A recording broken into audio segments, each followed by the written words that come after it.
और महादेव शंभु।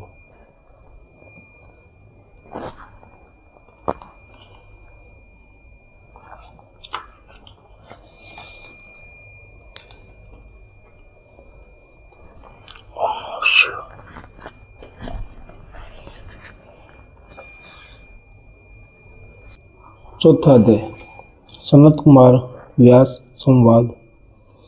सूत जी कहते हैं, हे मुनियों, इस साधन का महात्म्य बताते समय मैं एक प्राचीन वृत्तांत का वर्णन करूंगा, जिसे आप ध्यानपूर्वक सुने। बहुत पहले की बात है। पराशर मुनि के पुत्र मेरे गुरु व्यास देव जी सरस्वती नदी के तट पर तपस्या कर रहे थे। एक दिन सूर्य के समान तेजस्वी विमान में यात्रा करते हुए भगवान सनत कुमार वहां जा पहुंचे। मेरे गुरु धन्य ध्यान में मगन थे। जागने पर अपने सामने सनत कुमार जी को देखकर वे बड़े तेजी से उठे और उनके चरणों को स्पर्श कर उन्हें अर्घ्य देकर योग्य आसन पर विराजमान किया। प्रसन्न होकर सनत कुमार जी गंभीर वाणी में बोले, मुनि, तुम सत्य का चिंतन करो। सत्य तत्व का चिंतन ही श्रेय प्राप्ति का मार्ग है। इसी से कल्याण का मार्ग प्रशस्त होता है। यही कल्याणकारी है। यह जब जीवन में आ जाता है तब सब सुंदर हो जाता है। सत्य का अर्थ सदैव रहने वाला है। इस काल का कोई प्रभाव नहीं पड़ता। यह सदा एक समान रहता है। सनत कुमार जी ने महर्षि व्यास को आगे समझाते हुए कहा, महर्षि, सत्य पदार्थ भगवान शिव ही है। भगवान शंकर का स्मरण कीर्तन और मनन ही उन्हें प्राप्त करने के लिए सर्वश्रेष्ठ साधन है। पूर्व काल में मैं दूसरे अनेकों साधनों के भ्रम में पड़ता हुआ तपस्या करने मद्राचल पर जा पहुंचा। कुछ समय बाद महेश्वर शिव की आज्ञा से सबको साक्षी तथा शिवगणों के स्वामी नंदीश्वर वहां आए और स्नेहपूर्वक मुक्ति का साधन बताते हुए बोले, भगवान शंकर का स्मरण कीर्तन और मनन ही मुक्ति का स्रोत है। यह बात मुझे स्वयं देवादिदेव भगवान शिव ने बताई है। अतः तुम इन्हीं साधनों का अनुष्ठान करो। व्यास जी से ऐसा कहकर अनुगामियों सहित सनत कुमार ब्रह्मधाम को चले गए। इस प्रकार इस उत्तम वृत्तांत का संक्षेप में वर्णन किया। ऋषि बोले, सूत जी, आपने स्मरण कीर्तन और मनन को मुक्त का उपाय बताया है, किंतु जो मनुष्य इन तीनों साधनों में असमर्थ हो, वह मनुष्य कैसे मुक्त हो सकता है? किस कर्म के द्वारा बिना यत्न के ही मोक्ष मिल सकता है? पांचवा अध्याय शिवलिंग का रहस्य एवं महत्व। सूत जी कहते हैं, हे शौनक जी, स्मरण कीर्तन और मनन जैसे साधनों को करना प्रत्येक के लिए सुगम नहीं है। इसलिए योग्य गुरु और आचार्य चाहिए। गुरुमुख से सुनी गई वाणी मन की शंकाओं को दूर करती है। गुरुमुख से सुने शिव तत्व द्वारा शिव के रूप स्वरूप के दर्शन और गुणानुवाद में रसानुभूति होती है, तभी भक्त कीर्तन कर पाता है। यदि ऐसा कर पाना संभव हो तो मोक्षार्थी को चाहिए कि यह भगवान शंकर के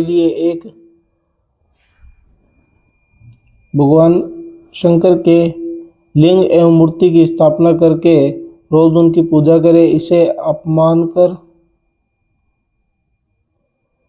इसे अपनाकर वह इस संसार के सागर से पार हो सकता है। संसार सागर से पार होने के लिए इस तरह की पूजा आसानी से भक्तिपूर्वक की जा सकती है। अपनी शक्ति एवं सामर्थ्य के अनुसार धनराशि से शिवलिंग या शिव मूर्ति की स्थापना कर भक्ति भाव से उसकी पूजा करनी चाहिए। मंडप, गोपुर, तीर्थ, मठ एवं क्षेत्र की स्थिति पर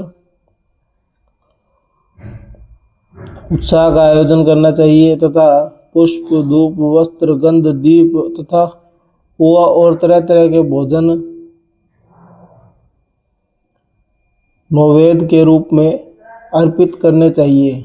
श्री शिवजी ब्रह्म रूप और निष्काल अर्थ काल रहित भी है और काल सहित भी। मनुष्य इन दोनों स्वरूपों की पूजा करते हैं। शंकर जी को ही ब्रह्मा पदवी भी प्राप्त है। कलापूर्ण भगवान शिव की मूर्ति पूजा भी मनुष्य द्वारा की जाती है और वेदों ने भी इसी तरह की पूजा की आज्ञा प्रदान की है। सनत कुमार जी ने पूछा, है नंदेश्वर, पूर्व काल में उत्पन्न हुए लिंग बैर अर्थात मूर्ति की उत्पत्ति के संबंध में आप हमें विस्तार से बताइए। नंदिकेश्वर ने बताया, मुनीश्वर, प्राचीन काल में एक बार ब्रह्मा और विष्णु के मध्य युद्ध हुआ तो उनके बीच में स्तंभ रूप में शिव जी प्रकट हो गए। इस प्रकार उन्होंने पृथ्वीलोक का संचरण किया। उसी दिन से महादेव जी का लिंग के साथ साथ मूर्ति पूजन भी जगत में प्रचलित हो गया। अन्य देवताओं की साकार अर्थात मूर्ति पूजन होने लगी, जो कि अभिष्ट फल प्रदान करने वाली थी। परंतु शिव जी के लिंग और मूर्ति दोनों रूप ही पूजनीय है। छठा अध्याय, ब्रह्मा विष्णु युद्ध। नंदिकेश्वर बोले, पूर्व काल में मैं श्री विष्णु अपनी पत्नी श्री लक्ष्मी जी के साथ शेष शैया पर शयन कर रहे थे। तब एक बार ब्रह्मा जी वहां पहुंचे और विष्णु जी को पुत्र कहकर पुकारने लगे। पुत्र उठो, मैं तुम्हारा ईश्वर तुम्हारे सामने खड़ा हूँ। यह सुनकर विष्णु जी को क्रोध आ गया। फिर भी शांत रहते हुए वे बोले, पुत्र तुम्हारा कल्याण हो, कहो अपने पिता के पास कैसे आना हुआ।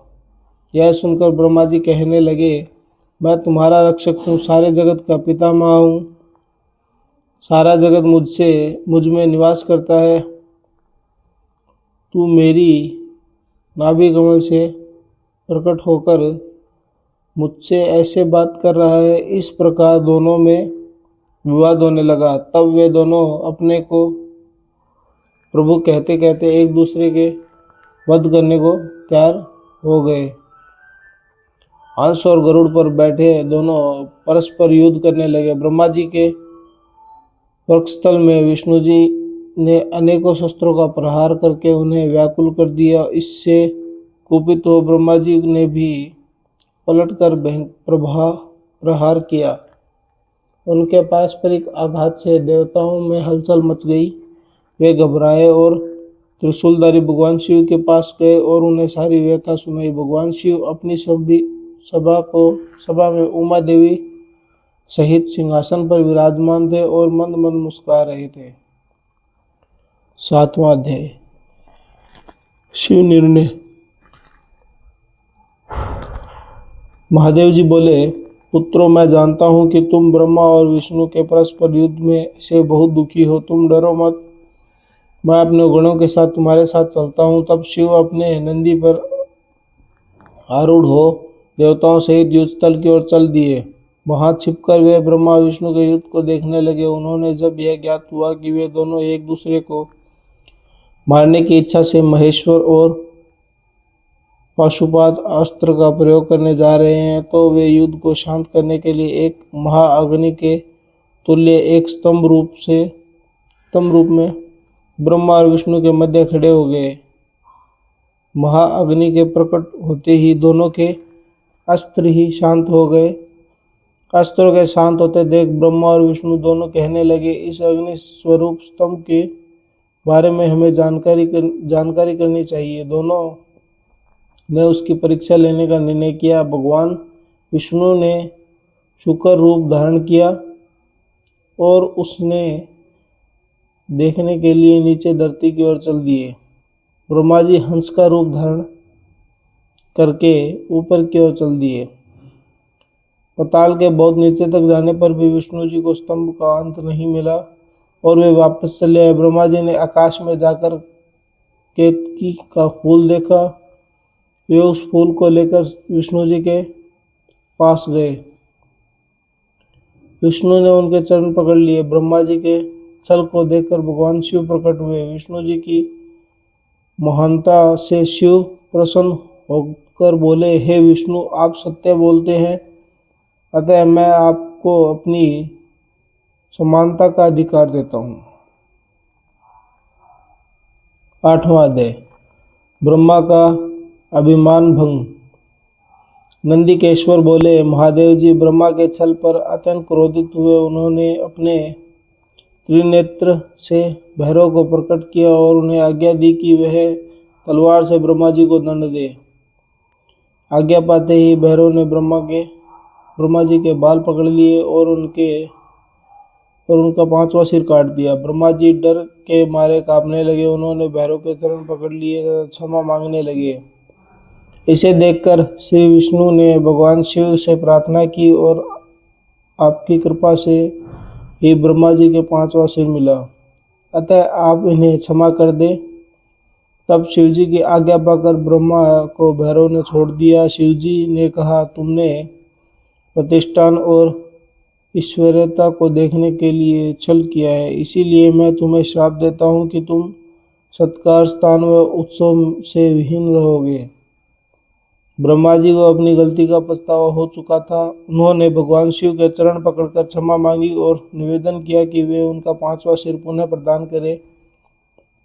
महादेव जी ने कहा, जगत की स्थिति को बिगाड़ने से बचाने के लिए पापियों को दंड अवश्य देना चाहिए ताकि लोक मर्यादा बनी रहे। मैं तुम्हें वरदान देता हूँ कि तुम गणों के आचार्य कहलाओगे और तुम्हारे बिना यज्ञ पूर्ण नहीं होगा।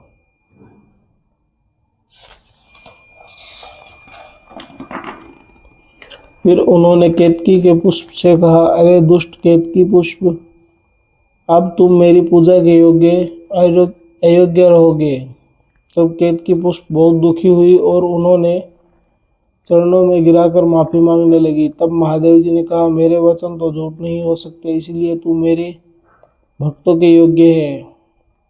इस प्रकार तेरा जन्म सफल होगा।